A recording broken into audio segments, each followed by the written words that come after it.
আজকে আমাদের সামনে ঘটে যাওয়া ঘটনাগুলো কালকে শুধুমাত্রই অতীতের স্মৃতি হয়েই থেকে যায়, কিন্তু দাগ থেকে যায় শুধু তাদের মনে যারা তাদের আপনজনদেরকে হারিয়ে ফেলে।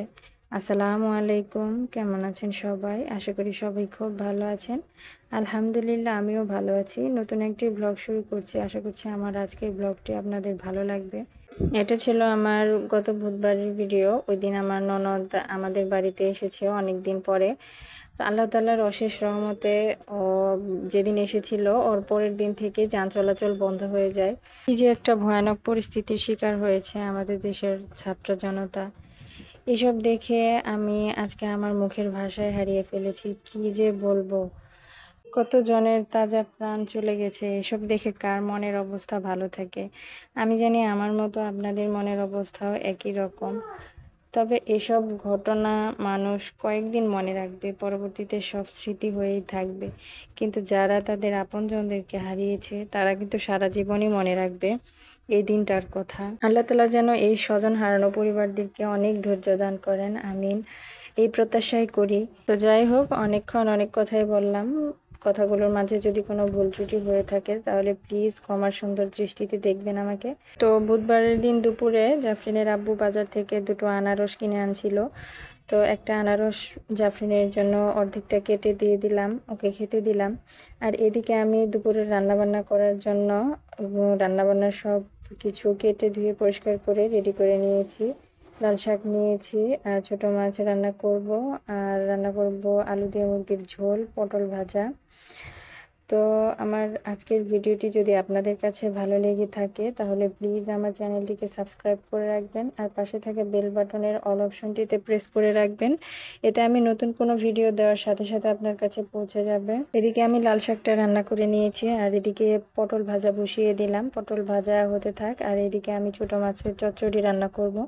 আমার ননদ আমার হাতে ছোটো মাছের চচ্চড়ি খাবে, ও বলেছে ফোন করে, তো ওর জন্য ছোটো মাছ চচ্চড়ি করব। এই জন্য আমি বেশ কিছু আলু কুচি করে নিয়েছি, পেঁয়াজ কুচি নিয়েছি, আর কিছু কাঁঠালের বিচি নিয়েছি। এইভাবে ছোটো মাছ চচ্চড়ি আমাদের ঘরে সবাই খেতে খুবই পছন্দ করে। আর আমি সাধারণত এভাবেই রান্না করে থাকি। আমি ছোটো মাছ রান্না করলে তরকারির পরিমাণটা একটু বাড়িয়ে দিই, কারণ ছোটো মাছ চচ্চড়িতে আলু খেতে সবাই পছন্দ করে। তো আমি সব কিছু দিয়ে পরিমাণ মতো হলুদের গুঁড়ো, মরিচের গুঁড়ো, এরপরে কাঁচামরিচ, কিছু কাঁচামরিচ ফালি করে দিয়েছি, আর দিয়েছি ধনিয়া গুঁড়ো, আর পরিমাণ মতো লবণ, আর একটু রসুন বাটা, এরপরে সয়াবিন তেল দিয়ে কিছুক্ষণ সুন্দর করে মাখিয়ে নিয়ে এবার আমি অল্প পরিমাণের পানি দিয়ে রান্না করে নিলাম। এই তো আমার ছোটো মাছের চচ্চড়িটাও হয়ে গেছে। আর এদিকে আমি মুরগির মাংস রান্না করব আলু দিয়ে। তো এই জন্য আলুটাকে একটু তেল দিয়ে ভেজে নেব। তেলের মধ্যে আমি একটু হলুদের গুঁড়ো আর লবণ দিয়ে দিলাম, দিয়ে কিছুক্ষণ ভেজে নিব। লাল লাল করে ভেজে নিয়ে আলুটাকে আমি নামিয়ে নেব। মাংস রান্নায় আলুটাকে যদি এভাবে একটু ভেজে নেওয়া হয় তাহলে কিন্তু আলুটা খেতে খুবই ভালো লাগে। তো আলুগুলো নামিয়ে নিয়ে আমি এখন তেলের মধ্যে পেঁয়াজ কুচি দিয়ে দিলাম। পেঁয়াজ কুচি দিয়ে দিয়ে দিব আমি গোটা গরম মশলা।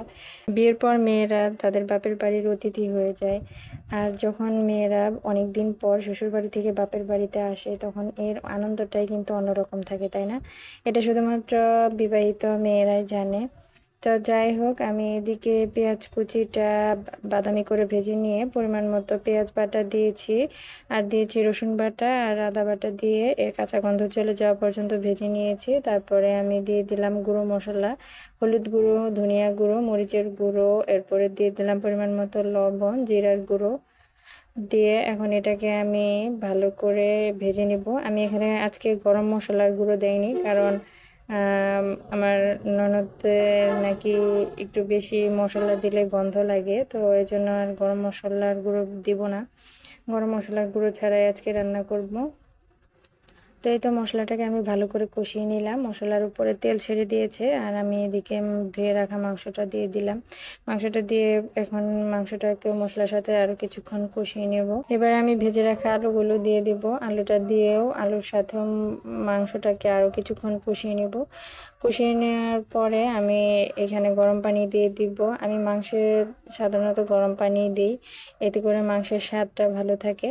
এটা ছিল পাকিস্তানি মুরগি। পাকিস্তানি মুরগি কিন্তু রান্না হতে খুব বেশি সময় লাগে না। এটা কষাতে কষাতেই কিন্তু সিদ্ধ হয়ে যায় মাংস।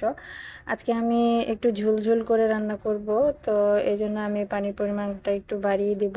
এই তো আমার মুরগির ঝোল হয়ে গেছে, আলুটাও সেদ্ধ হয়ে গেছে, ঝোলটাও একদম ঠিকঠাক আছে। এবার আমি চুলাটা অফ করে দিলাম। আর এদিকে আমি গরুর মাংস রান্না করব। গরুর মাংসটা রান্না করাই ছিল, ডিপ ফ্রিজে ছিল, এটাকে বের করে নিয়েছি। এখন শুধু এটাকে গরম করে নেব। আমি তেলের মধ্যে কিছু পাঁচফোড়ন দিয়েছি, দিয়ে মাংসটাকে ঢেলে দিয়েছি। এখন মাংসটাকে উলট পালট করে কিছুক্ষণ ভেজে নিব। এটা ছিল কষা মাংস। আমার ননদ বলেছে ও কষা মাংস খাবে, তো এই জন্য আমার শাশুড়ি মা রান্না করেছিল। তো যাই হোক, এদিকে আমার মাংসটাও হয়ে গেছে। আবার ছিল গরুর ভুঁড়ি রান্না ছিল, ভুঁড়ি ভুনা ছিল, তো ভুঁড়ি ভুনাটাকেও গরম করে নিলাম তেলের মধ্যে কিছু পাঁচফোড়ন দিয়ে। ভুঁড়িটাকে গরম করে নিয়ে এখন এটাকে কিছুক্ষণ ভেজে নিলাম। এই দুটো রান্না আগে থেকে করা ছিল, যার জন্য আমার জন্য সুবিধাই হয়েছে। আমার রান্না করতে খুব একটা সময় লাগেনি। এই তো রান্নাবান্না শেষ করে চুলাটার অবস্থা একেবারে খারাপ হয়ে গেছে। এবার এটাকে পরিষ্কার করে নিলাম। রান্নাবান্না শেষ করে গোসল করে এরপরে দুপুরে খাবার দাবার খেয়ে নিয়ে অনেকক্ষণ অপেক্ষা করেছিলাম ননদের জন্য। তো এরপরে সময়টা কাটানোর জন্য গিয়েছিলাম মাঠের দিকে। কি সুন্দর বিকেলটা ছিল। তো আর আমার মেয়ে দুটো মাঠে বসে, একজন মেহেদি পড়ছিল আর একজন বসে বসে খেলছিল। আর ছোট মেয়ে আমাকে ডাকছিল ওর সাথে হাঁটার জন্য। তো অনেকক্ষণ সময় সেখানেই ছিলাম, ওরাও খেলাধুলা করছিল আর আমিও দেখছিলাম। সময়টা বেশ কিছুক্ষণ কেটে যাওয়ার পরে অবশেষে আমার ননদ চলে এসেছে বৃষ্টি মাথায় নিয়ে। তো ওকে খাবারটা দিয়ে দিল। এই ছিল আমার আজকের রান্নাবান্না আমার ননদের জন্যে। তো ভিডিওটি কেমন লাগলো অবশ্যই কমেন্টস করে জানাবেন। আর ভিডিওটি ভালো লাগলে লাইক করতে একদমই ভুলবেন না। সবাই ভালো থাকবেন। আজকের মতো এখানেই বিদায় নিলাম। আল্লাহ হাফেজ। আসসালামু আলাইকুম।